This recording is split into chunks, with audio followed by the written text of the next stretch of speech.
Over the last two classes, we've talked about projectiles and solving problems with projectile motion. We know that projectiles are objects where the only force acting on them is gravity. And in the last class, we talked about how to find the component vectors of the initial velocity vector. Remember, our projectile follows some sort of trajectory throughout its course. And it starts with an initial velocity assigned to it, which we use a velocity vector to express. And so what we did is that we found those x and y components of that velocity vector. It's important to distinguish these, remember, because as we go throughout the trajectory, the vx, or the velocity in the x direction, stays consistent, where the velocity in the y direction changes. And it changes due to gravity. So as we continue to go up throughout our trajectory, velocity in the y direction decreases until it reaches the point at the top where the velocity in the y direction is 0. And then it starts to increase as it comes back down towards the ground. So using some of this information, we can start to solve some more complex problems with projectile motion. One thing that we want to continue to keep in mind is that value of gravity, acceleration due to gravity, because we see it come into play a lot with these problems. So we need to keep note of that, remember it, take note of it, and remember that it's a tool that we can use in any problem where we have an additional missing variable in our equation that we need to fill in. So remember, the value for gravity or acceleration due to gravity is 9.81 meters per second squared. So if we take a look at the equations for projectile motion, we see that we have the horizontal component of projectile motion and equations for the vertical motion of an object. Again, remember that this is because the horizontal motion and the vertical motion are independent of one another, so we can isolate them and calculate them separately. One of the things that we need to start getting used to is the different variables and the subscripts that are parts of these equations. And we've seen some of them already. So we've seen the v for velocity, and we've seen t for time. And we know that x and y correspond to the x and y directions of motion, x being horizontal, y being vertical. We've seen a, like I talked about, that 9.81. But we see all over the place these little subscripts, the x and the I, and the y and the f and all these different things. And sometimes they can cause us to feel a little bit overwhelmed about what these things mean. So the I simply means initial or starting. So that corresponds to what is my starting or initial velocity for my projectile. And then you also see the little f, which corresponds to final.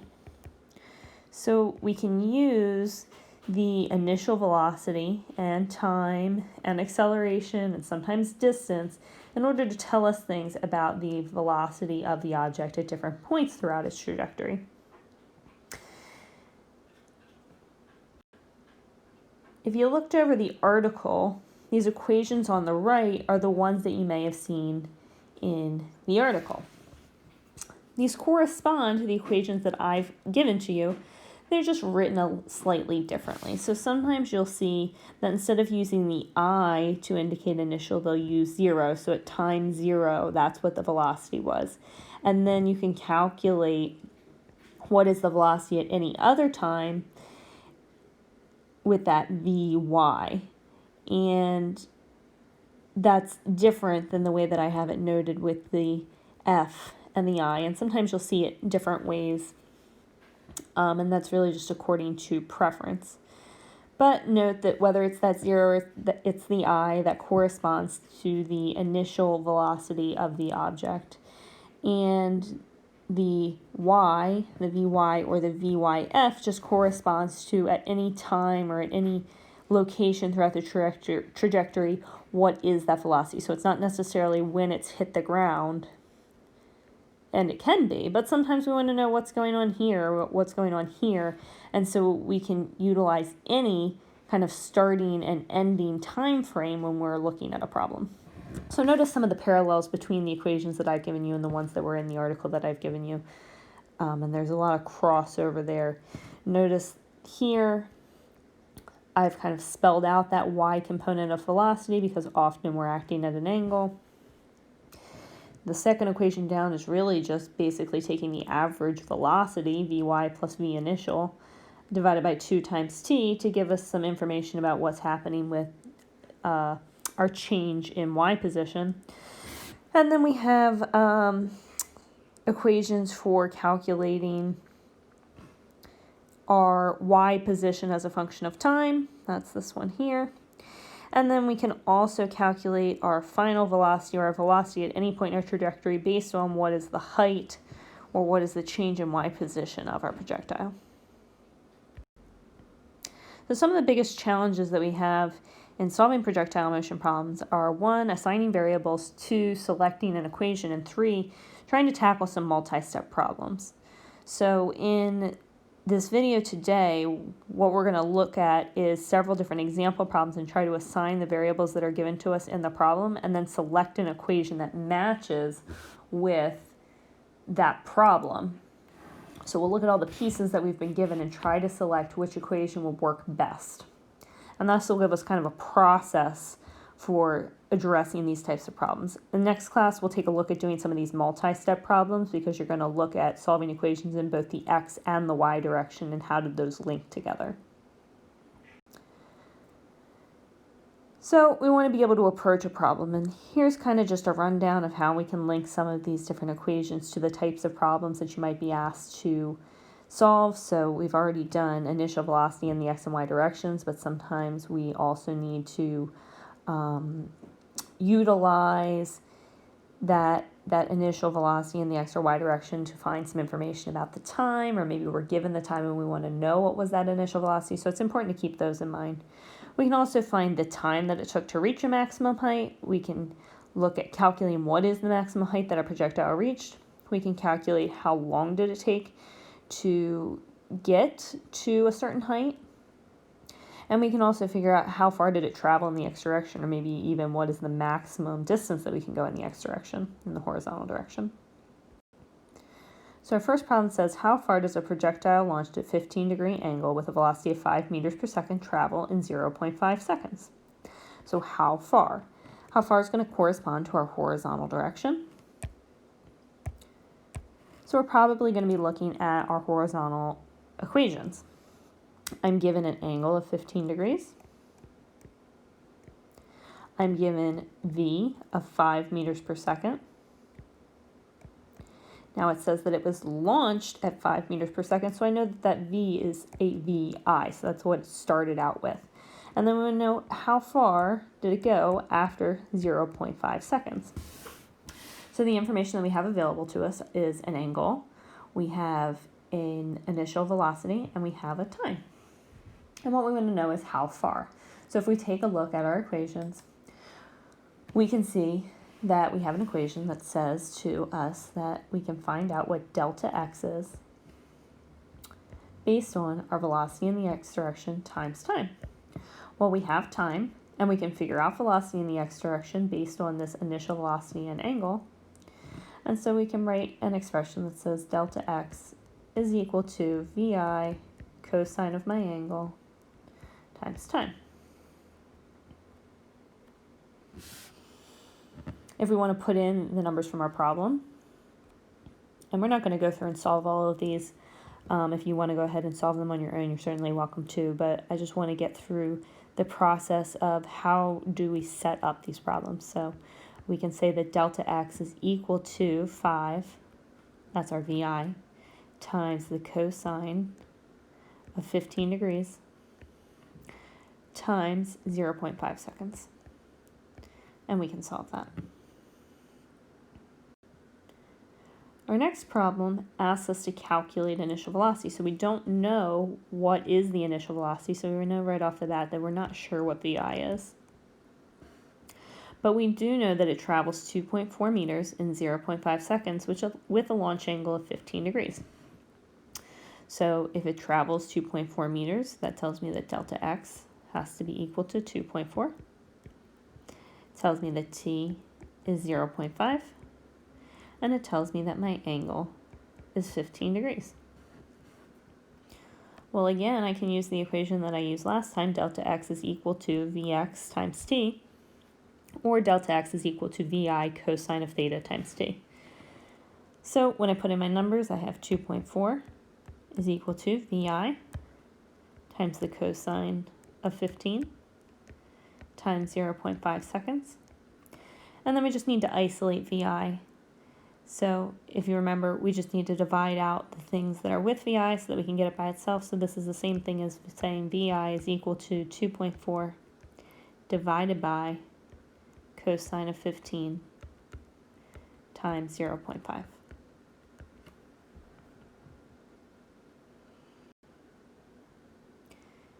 In this problem, we want to calculate height. So it says the projectile is launched with an initial vertical velocity. Got to pay close attention to that. So that tells us that VIY is equal to 5 meters per second. And it takes 0.5 seconds for the projectile to travel 2.4 meters.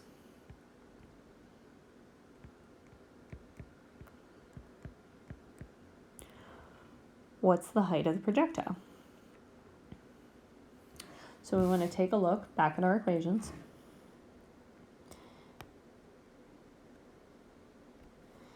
And we find that we can find height, or delta y,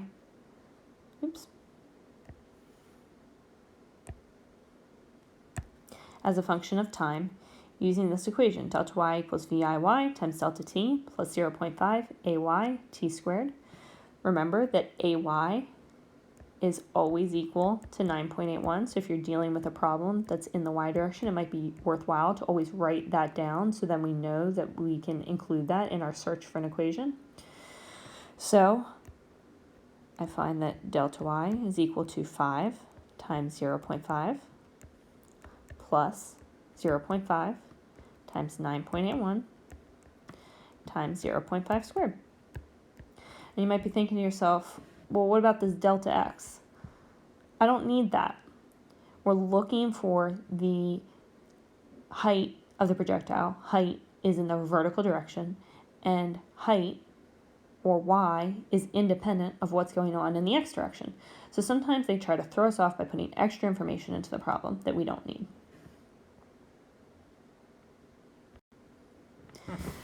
Our next problem asks us to find the projectile's maximum height.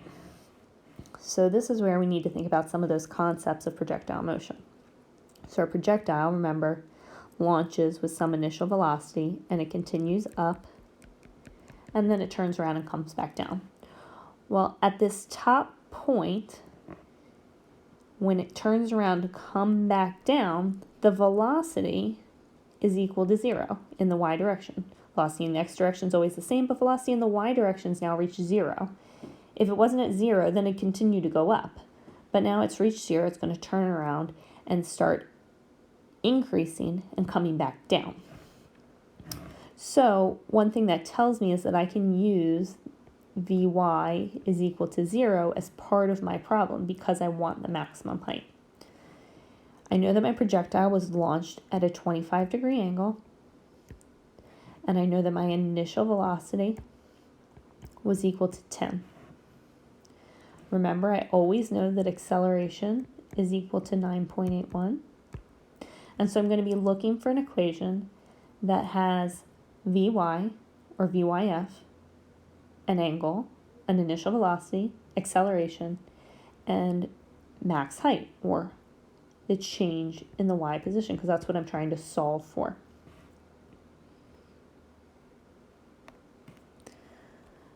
So we have an equation that says that the velocity final squared is equal to the velocity initial squared plus 2 times acceleration times delta y. So I can put in 0 for Vf.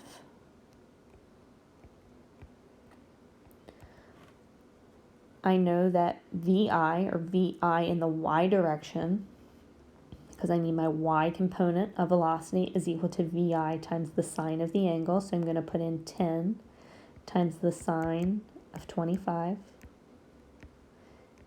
squared plus 2 times 9.81 times delta y. And then all I have to do is rearrange to solve for y. So I'm going to subtract this from both sides and get a negative 10 times sine of 25 squared divided by 2 times 9.81 is equal to delta y. Now you may be wondering about this negative sign here. If we remember, acceleration is also a vector, which means that it is directionally dependent. So our gravity should be a negative 9.81. Often we don't put that into the problem because it can kind of throw some other things off when we think about where is that negative, is that going to affect a square root or something like that. So just know that that's why this negative can kind of be canceled out, or it can kind of go away in both the numerator and the denominator when we're looking at this type of problem. So that we really just end up with the positive of this number for our height. Last type of problem that we're going to look at is calculating time. So how long does it take to reach the maximum height? Remember that at my maximum height, Vy is equal to 0. I also know that acceleration is always equal to 9.81. From the problem, I know that my initial velocity is equal to 25, and I know that my angle is equal to 30 degrees. And I want to know how long, or time, at my maximum height. So I'm looking for an equation that has Vy, acceleration, Vi, an angle, and time. And often we have trouble deciding between two equations, and really the key factor is making sure all those pieces are in there. And so sometimes we pick the wrong equation because we haven't really written down what are we looking for. So sometimes we'll pick the one that has the delta y in it, like we used in the last problem, instead of the one that has time in it. Just make sure you're looking out for that. So if we were going to fill in the parameters for this problem, we would put in 0 is equal to 25 times the sine of 30 plus 9.81 times t. Again, I'm going to solve for t, and I'm going to end up with 25 times the sine of 30 divided by 9.81. Remember, for all these, I haven't actually done out the computation because really I just wanted to focus on the process for solving these types of problems. But if it helps you to do the computation on portions of the problem before you do the rearranging, let's say you want to solve for 25 sine of 30 before you move the equation around, that might make your problem look a little bit simpler and a little less intimidating for you. So that's something to try out. That's the end of this video, and then next class we're going to work on practicing some more of these problem types.